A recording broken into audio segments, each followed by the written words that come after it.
you hear this narrative about having so much expectation and pressure to exist as a woman and how it's impossible to meet those expectations. Yeah.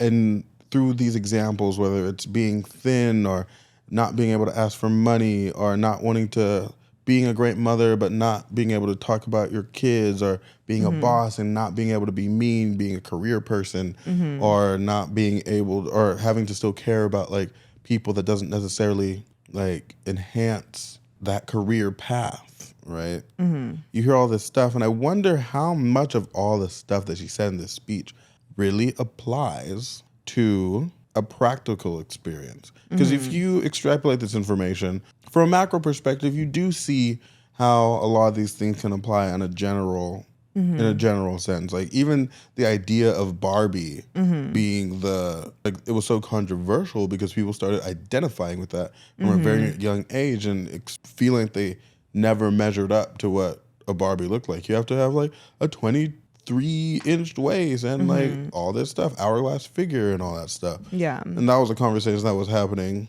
when I was like 4 or 5. I still 100. remember those people. Totally. Those people. The adults in my life, like talking about stuff like that. So I get it, but on a day-to-day, practical interactions, like in your life as a woman, how relevant are those feelings? Like, do you really feel like you have all these expectations on you? And do you feel like you can never measure up to them? Is that like an actual thing that you feel? The one thing that I saw that I see all the time that I can actually identify with what she was saying is you're supposed to stay pretty for men part of the speech, right? You're supposed to stay pretty for men, but not so pretty that you tempt them or too much that you threaten other women, because you're supposed to be part of the sisterhood. That seems so relevant to me. That seems so, yeah, I see that all the time. That makes a lot of sense, because the whole sexual assault conversation, right? What's the typical excuse? Well, like, you shouldn't be dressed so like provocatively, blah, blah, blah, which, a whole can of worms within that entire thing. I don't really want to go into like that conversation right now. Totally. But I understand that. That is a very annoying thing, especially like I want to feel sexy. I want to be beautiful. I want to like dress in a way that makes me feel like I am stylish and fashionable. But you always have to think about how the threat of a man can affect your ability to exist in like the world, which, okay, yeah, aggressive, annoying. And then on top of that, the better you look, the better you are. You're threatening women. And so women are also like attacking you and slut shaming you, which is actually really funny because women slut shame women more than men slut shame women. It's like a woman thing that they do to each other and not necessarily a thing that men do to women, because of that entire idea, like jealousy and like you can't be more of this because we want to maintain a certain image, a certain perspective, a certain way of being in relation to. It's like I'm going to use a trigger word, like a chronically online trigger word, which I don't mind it when used necessarily. It's the slut shaming is like the internalized misogyny, essentially playing out in like female to female dynamics. Exactly. So it's still due to like the patriarchy and like, but like it's women who are trying to appease this, I don't know why I want to say big brother, but like the man. And so therefore they turn on other women in order to bump themselves up another level in the hierarchy. They want to appeal to the man. So they're slut shaming the other girls because they know like to try and bring them down, to bring themselves in better good graces with the men in their lives. I don't think that's how that's how that operates on a I think that's a root of it. Internalized misogyny? Yeah. Like we said way back in episode 2. Why would they do that if men love sluts? Well, men still shame sluts. Like men are not going around being like, I love whores. That's why the whole conversation around like body count is such a huge thing. Why these red pill men exist about like, oh, the woman's virginity, even not in red pill, but historically this has existed. Men outwardly shame women who are sexually active. Despite them enjoying sexually active women in privacy, they outwardly shame them. So other women who see that also join in that shaming to appeal to the man in that sense. I heard it explained from a different perspective, in the sense that slut shaming is a means of control. Also. And not necessarily controlling, like men controlling women. It's a means of mediating what women, what's expected from women in the sexual space. So if we allowed like the most sexual, provocative human being to dictate what was expected, then everyone would be expected to do what they do.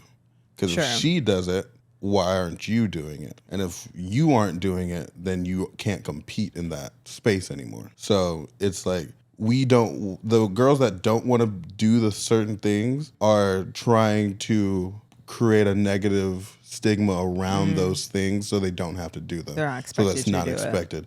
Like having sex on the first date, right? Yeah. That's not something universally that most women want to do. Yeah. But if that becomes the expectation and the norm, then we're in danger. Right, exactly. And now well, that's just the thing. And that has happened too, just in the way that we've been dating, which like just has how physicality has progressed over the years with what was expected and when it's expected. Yeah. So it's a means of control to kind of tailor that. Yeah. Because like you said, it's dangerous if it's not. Yeah. That's an interesting take. Yeah. But I identify with, I don't identify with it. I understand that take. Everything else, that duality of the conversation, like, I can't do this, but I have to do this, and I have to do that, and I can't do this. And the very complex nuance of the female experience to me is just like, when I look at the information, that just seems to be what it means like to be a human. Because there's expectations on everyone in society, whether you're a man or whether you're a woman. Like, oh, you can't, it's too contradictory and it's too hard and no one gives you a medal or says thank you. Like, that's everyone. Like, how many thankless things does everyone do in society?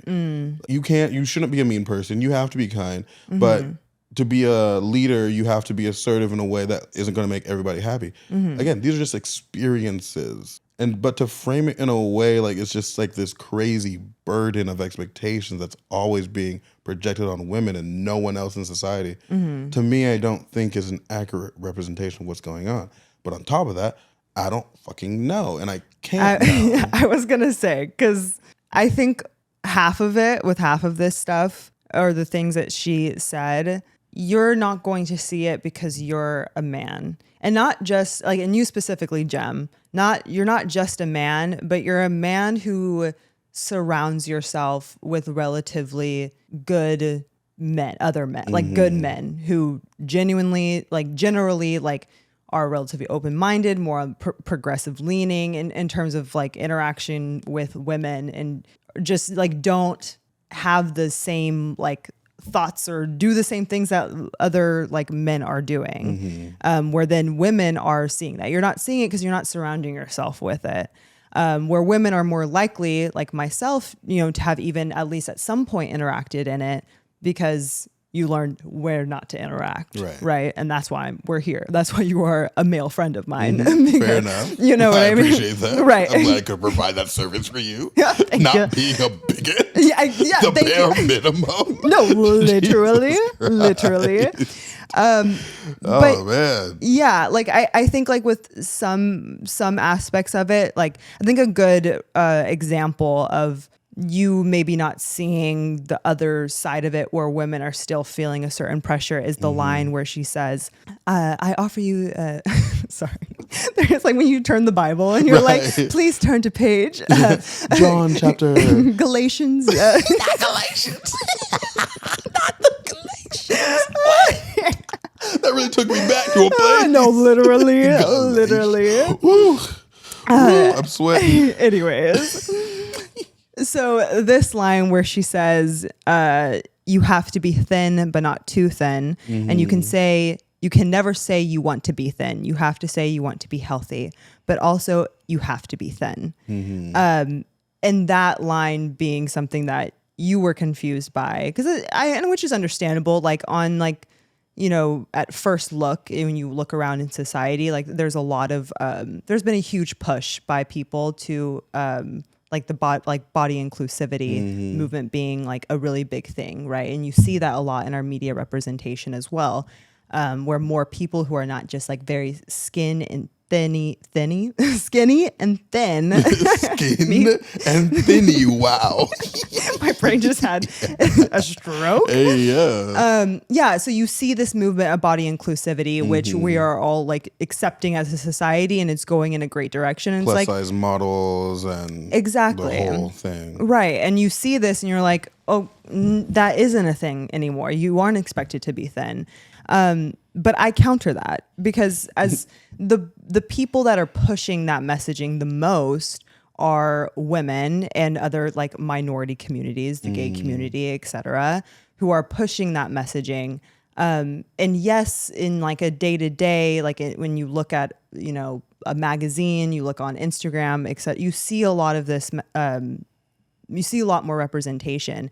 When you're interacting with cis hetero dudes, you still hear that same thought process of like, yeah, I don't know, like I'm a little uncomfortable with all like basically like fat people being like praised in society because it's unhealthy. I just want my girl to be healthy, and it's like, and when which I would counter that with, there are women who are bigger set and are living completely healthy lives, eat well, exercise, well-balanced diet, etc. And they just are naturally bigger set women. We always talk about, we love a thick girl and like, hey, with 2 C's, baby. Right. And like fat on women is like biologically necessary. We bear children. Like it makes sense why those childbearing hips. Right. Literally. Yeah. Exactly. And we all know what that means. Right. But then yeah, we know what that means. Yes, ma'am. Oh my yes, God. Anyways, this makes me so uncomfortable. But then when we apply that and see that we're a woman who's like a bigger woman, like on a magazine, Sports Illustrated, people up in arms about, I forget the model's name. Yeah, I know who you're talking about. Yeah, the first plus size model. And shit. Yeah. Then all of a sudden we're upset about it. Like, what does this mean? Well, she's a healthy woman. She's a full-bodied woman. That's Sports Illustrated isn't going to get some hospitalized. Right, exactly. One step away from a heart attack. Right, 100%. Come on now. And so like, so it's still, once you hear that when you're talking to your, like some fellow dudes, like your peers in that regard, you're still getting that messaging from men who are saying like, essentially applying, they want like a thin woman. They're like, oh, I just want you to be healthy. But no, what you really want is like a girl who's thin, but still has a nice ass. And like, there's still these expectations where it's like, you have to be skinny, but you can't be too skinny. You still have to have like boobs and you still have to have a butt. Like, you know, like there's all these things. And that is like the expectation of like body appearance that women are still very much experiencing. And in, as historically seen, like men take a bit to catch up to that, I guess. What do you mean? I mean that I guess then I'll kind of go into like the other like aspect of it that we had been talking about, where I'm not sure how relevant this is to today, but like the themes of like a career woman and like the expectations that she was talking about. You have to be a boss, but you can't be mean. You have to lead, but you can't squash other people's ideas. Moving down a little bit, you have to be a career woman, but also always be looking out for other people. You have to answer for men's bad behavior, which is insane. But if you point that out, you're accused of complaining. I guess to first start off, the use of, I think in another area, she says, you can't be mean, you can't be rude. Where's the other one? I can't remember. Oh, down here. You have to never get old, never be rude, never show off, never be selfish, etc. And I think like as the man, like it's like, well, yeah, we don't want a lead, like no good leader is mean, no good leader is rude. obviously. But I think what is being said there and why women can then immediately understand that, that's what they're being told when they're just being assertive or confident in what their opinion or that they have to say, or just like the very fact that you're a woman in a power position, men can get all worked up by that. And so you can literally be the nicest human being ever, and they'll be like, she said that. Exactly. Like you could literally be the perfect leader and the perfect boss and so courteous and so catering to your employees. But if you have a dude who like just doesn't like answering to women, who has like this whole thing in his head, it doesn't matter. You're mean, you're rude, you're a bitch. Like those are, and so I think that is why she uses those words. You can't be mean, you can't be rude. It's not because these women are actually being rude or expecting like we should be able to be rude in society. And to agree, I agree with that, but not in the way that you think. Okay. Women should be able to show emotion, right? I freely. got that immediately. Yeah. Because we're right here, dog. I'm glad. Intellectuals. What do you mean? What do you mean? I'm offended. Yes, I'm offended. But I think that is why those words were used.